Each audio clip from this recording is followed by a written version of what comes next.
Hey, what's up, you guys? Thanks for tuning in. My name is Wildflower, and this is my first YouTube video. I'm a registered nurse with my bachelor's of science in nursing. Just wanted to create some educational content that anybody can learn from. Today, we're going to do a quick video of the blood flow through the heart. Some teachers like to call it a pop quiz. I'm going to call it a test yourself. And at the end of this video, you can check the comments for the test yourself and a fill-in-the-blank diagram. Or you can print it out beforehand and follow along while watching the video. So here we see me finishing up my freehand version of what I interpret to be the anatomy of the heart. Alright, so now that we are all outlined and labeled, let's get into it. Deoxygenated blood returns from the body to the heart and goes through the superior and inferior vena cava. It enters into the first chamber of the heart, the right atrium. Once that atrium is full, the blood goes through the first valve of the heart, the tricuspid valve, allowing for the next chamber of the heart to become full, the right ventricle. It's good to remember that the ventricles pump blood forcefully, similar to the motion of my hand. The next valve in the heart is the pulmonary valve. At this point, the right ventricle is filled with deoxygenated blood that's ready to get oxygenated. So blood travels through the pulmonary valve, through the pulmonary arteries to get to the lungs. At the lungs is where diffusion takes place and oxygen-rich blood is returned via the pulmonary veins. There it enters into the left atrium, which is the third chamber of the heart. Once that chamber is full, the next valve of the heart will open, which is the bicuspid or mitral valve. The last and largest chamber of the heart is the left ventricle.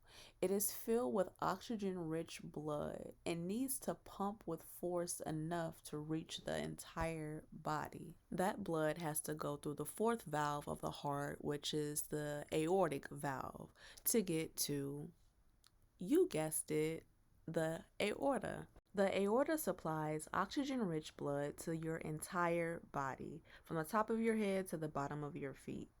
In your body, perfusion takes place, and deoxygenated blood is returned to the heart via the inferior and superior vena cava, and the cycle starts all over again. So now that we've completed the step by step, I have a few key points that I want to bring out that may help in retaining all of this information.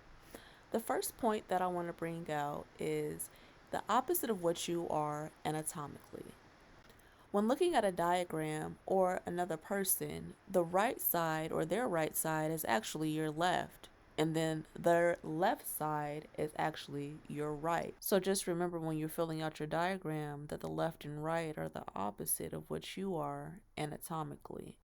The next key point that I think will be helpful in remembering is that the A or atrium is in the beginning or top of the alphabet, while the V or ventricle is at the end or bottom of the alphabet. So that can help you remember that the A or atrium is at the top and the V or ventricle is at the bottom. And the ventricles use force to get blood to the lungs and the rest of the body. My next points have to do with remembering the valves of the heart. Try before you buy.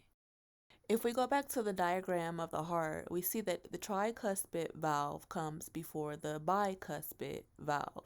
So remembering this mnemonic, try before you buy, will help you remember which one comes first. Tricuspid has 3 flaps, while bicuspid has 2, is why it has that name. But another name for bicuspid is mitral, which you might have to remember. The next key point is blood leaves the heart for the lungs through the pulmonary valve. Pulmonary or pulmo is Latin for the word lung.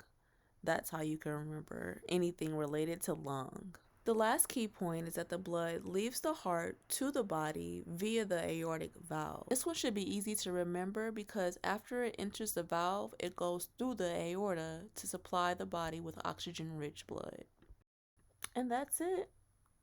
Don't forget to check the description box for a test yourself and a blank diagram for you to fill out. I spent a lot of time on this video, so if you learned something today, please give me a like. And if you want to see more, go ahead and subscribe and comment.